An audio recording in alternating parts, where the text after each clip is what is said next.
우리 생활에서 언제든 수도꼭지만 열면 물은 문제없이 쏟아집니다. 편리하고 안전하게 물을 공급받을 수 있는 상수도 시스템 덕분인데요. 하지만 우리가 이렇게 편하게 이용하는 상수도가 실제로는 대부분의 지역에서 적자로 운영되고 있다고 합니다. 지금 보시는 것처럼 수도 요금이 지역별로 두세 배 이상 차이가 나기도 합니다.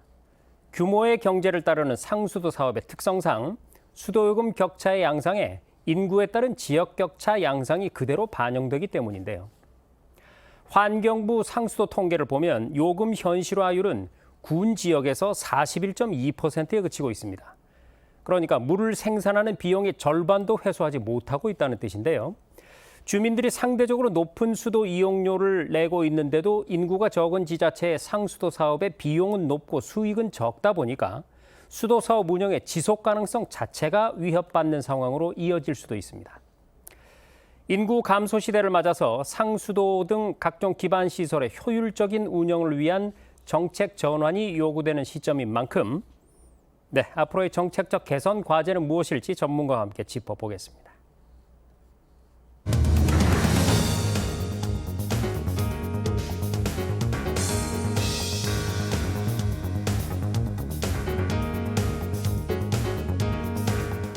네, 오늘 저희 뉴스룸에 국토연구원의 조만석 연구위원 초대했습니다. 어서 오십시오.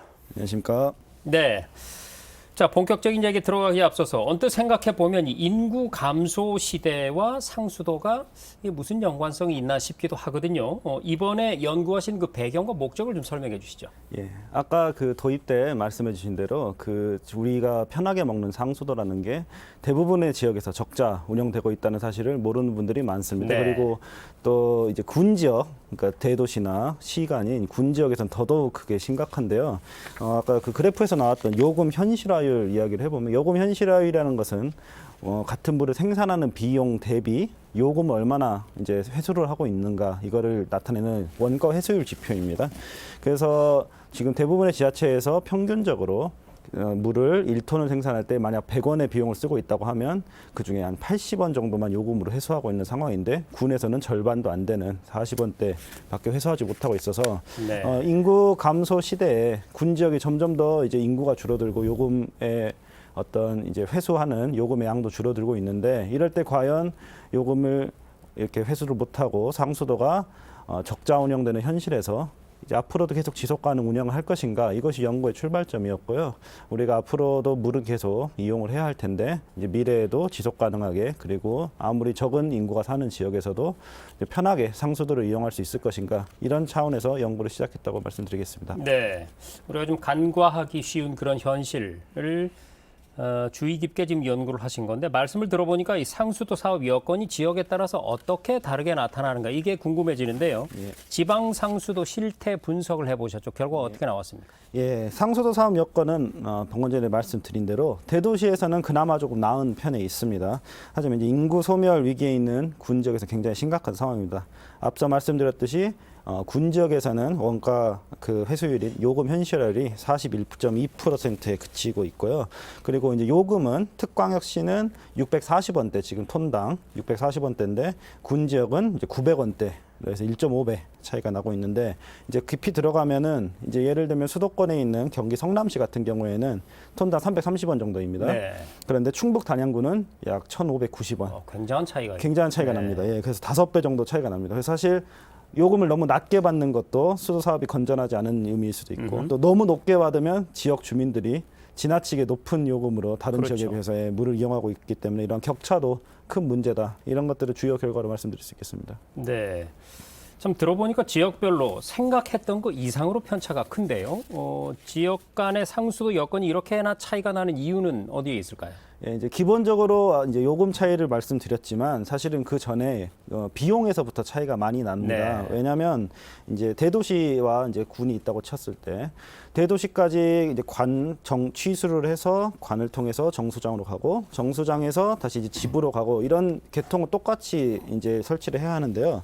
그때 이제 집까지 왔을 때 이제 대도시는 수만 가구, 수만 가구가 혜택을 받지만 군 지역에서는 수십, 수백 가구만 혜택을 받기 때문에 같은 비용을 들인 시설에 있어서도 대도시는 이제 많은 사람이 혜택을 받으니까 비용이 단위 비용이 내려가죠. 네. 하지만 군 지역에서는 조금만 이제 그 혜택을 받을 수 있기 때문에 이제 그 비용이 올라간다. 그래서 비용의 차이가 굉장히 큰데요. 이제 저희가 보면은 특광역시는 아까 말씀드린 톤당 약 800원대 원가입니다. 800원이 아직 미치지 못하고 있고, 하지만 군 지역은 최근에는 2,200원이 넘게 올라갔기 때문에 이제 비용에선 거의 3배 차이가 난다. 이런 것을 말씀드릴 수 있겠고요. 또 지형적으로 당연히 평탄한 데는 상수도 사업을 하기가 좋지만 이제 산이 많고 강이 많고 이러면 공사 비용 같은 것도 올라가는 그런 것도 생각해 볼 수 있겠습니다. 네. 말씀을 듣다 보니까 이런 생각도 듭니다. 그러면 이렇게 지방 상수도 사업에 어떤 그 제약들이 생길 수밖에 없는 혹여 어떤 구조적인 문제점들이 있는 건 아닐까? 어떻습니까? 일단 지방 상수도가 어떻게 이제 공급이 되는지 사업 구조를 간단하게 설명드릴 필요가 있을 것 네. 같습니다. 일단 우리나라 상수도는 광역 상수도, 지방 상수도, 마을 상수도 체계입니다. 광역 상수도는 이제 수자원공사가 운영하는 이제 댐 또는 국가하천의 취수장 이런 걸 통해서 이제 원수 또는 통합송수장을 통한 정수를 이제 이렇게 공급하는 시스템이고요. 네. 그것들이 이제 각 지자체로 들어갑니다. 그럼 지자체에서는 지방 상수도라는 것을 운영하고요. 그걸 통해서 이제 어떤 지자체는 취수도, 정수도 다 직접 하는 지자체가 있고, 어떤 지자체는 광역 상수도로부터 원수나 정수를 공급받아서 그걸 이제 각 가정으로 보내는 그런 시스템인데, 결국엔 최종적으로 가정에서 받을 때는 지방 상수도로 받고 있다. 이렇게 말씀드릴 수 있고, 네. 이 지방 상수도가 이제 시군 수준에서, 그러니까 특광역시는 특광역시 정부에서 바로 하는데 구가 아닌 이제 보통 도에 속한 시군에서는 시군 지자체 정부가 하고 있다. 이렇게 말씀드릴 수 있는데, 이제 문제는 앞서 설명드렸듯이 인구와 상수도 사업에 굉장한 상관관계가 있기 때문에 이제 인구가 적은 지자체는 상수도 사업 비용은 높고, 그리고 이제 요금 현실화율은 수익은 낮고, 적고. 예, 네. 그렇죠. 수익은 적고. 그런데 원래 지방 재정도 열악합니다. 그러다 보니까 이제 굉장히 이중고, 삼중고에 시달리고 있다. 그리고 우리 수도 사업이 대부분 90년대, 2000년대면 거의 마무리가 됐거든요. 중요한 것들은. 그래서 시설들이 이제 20년, 30년 경과해서 노후화 문제도 굉장히 심각하다. 이렇게 말씀드릴 수 있겠습니다. 자, 지금 지역별로 여건의 차이와 또 구조적인 문제점까지 우리가 살펴봤는데 말이죠. 그러면 여기서 잠시 문제 해결에 도움을 좀 얻는 차원에서 나라 밖으로 눈을 한번 돌려보겠습니다. 예. 지방 상수도 문제를 다루는 데 있어서 우리가 참고할 만한 해외 사례 어떤 게 있을까요? 일단 주로 선진국 사례를 볼 수 있겠습니다. 선진국들도 저희가 이제 비슷하게 이제 그 인구 소멸 그리고 지방 소멸 그에 따른 이제 상수도 노후화 문제를 같이 겪고 있습니다. 그래서 상수도를 이제 그 문제는 다 비슷한데, 이제 주로 상수도는 굉장히 역사가 오래된 분야입니다. 그래서 100년 이상 됐기 때문에 나라마다 사실 체계나 이런 것 제도가 많이 다릅니다. 하지만 네. 이제 중요한 사례 두 가지만 말씀드리면, 일본의 경우에는 이제 이런 문제를 일찍이 인식을 해서 그 정부 차원에서 통합 광역화 이런 것들을 이제 추진하고 있습니다. 그래서 이제 형태도 여러 가지인데요. 그래서 이제 상위 지자체와 하위 지자체가 통합하는 그런 방법도 있고, 비슷한 규모의 지자체가 통합하는 수평 통합 방법도 있고, 또는 이제 너무 열악한 데는 흡수 통합하는 약자구제형이라고 하는 방법도 네. 있고, 이런 여러 가지 방법을 시도 중에 있고요. 이제 가장 우수한 사례는 네덜란드로 보이는데, 네덜란드는 원래 민영화였습니다, 수도가. 하지만 이제 공공출자 주식회사 형태로 일종의 공기업 형태로 해서 국토 전역을 10개 수도 사업자로 해서 이제 통합하여 운영하고, 그 과정에서 주민들 의견을 굉장히 잘 수렴하고 이제 거버넌스를 구축한 우수한 사례가 있습니다. 네. 지금 바람직한 사례들을 종합해 보면 너무 잘게 쪼개지다 보니까 먹고 살기가 힘든 예. 그런 구조가 만들어지는 거를 예. 이제 통합을 통해서 극복하는 그런 움직임이군요. 예, 맞습니다. 자, 그럼 앞으로 이 상수도 사업 구조를 좀 개선하기 위해서 어떤 방안들이 논의가 돼야 된다고 보십니까? 일단 지방 상수도는 대부분 지방 직영 기업이라는 형태입니다. 하지만 이 직영 기업이라는 것은 이제 흔히 얘기한 공기업보다는 그냥 일반적인 공무원 조직에 가까운 그런 형태입니다. 그러니까 공적 책임은 분명해지는 아주 장점이 있지만, 전문성 확보, 경영 개선, 사업 구조 다변화 등은 이제 잘 이루어지지 못한 한계가 있습니다. 네. 하지만 또 이제 반대로 민영화는 이제 굉장히 큰 문제가 많기 때문에, 이제 저희가 생각하는 방안은 이 통합을 통해서 이제 규모를 말씀하신 대로 키우고 적정 인구 규모를 확보하고 운영을 효율화하는 방안이고요. 특히 이제 지금 우리나라가 이제 도, 시군 이런 체계이기 때문에 뭐 도 단위로 통합하는 것도 좋은 방안이 될 수 있겠고요.